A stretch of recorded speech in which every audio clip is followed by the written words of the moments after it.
நம்முடைய கர்த்தராகிய இயேசு கிறிஸ்து ஒரு பாவியின் உதாரணத்தை பயன்படுத்தின ஒரு சந்தர்ப்பம் என்னவென்றால், திருடன் வருகிற விதமாய் நான் திடீரென்று வருவேன், ஆகவே விழிப்பாயிருங்க. உண்மையிலே திருடன் என்பவன் பாவி.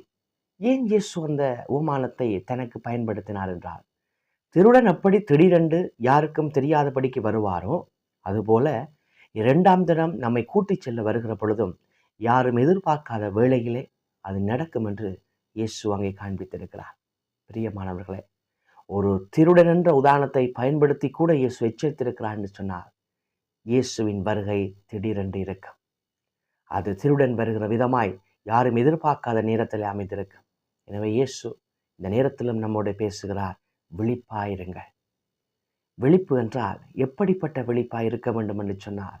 உன்னத பாட்டு 5:2 சொல்லுகிறது, நான் நித்திரை பண்ணினேன், என் இருதயமோ விழித்திருந்தது.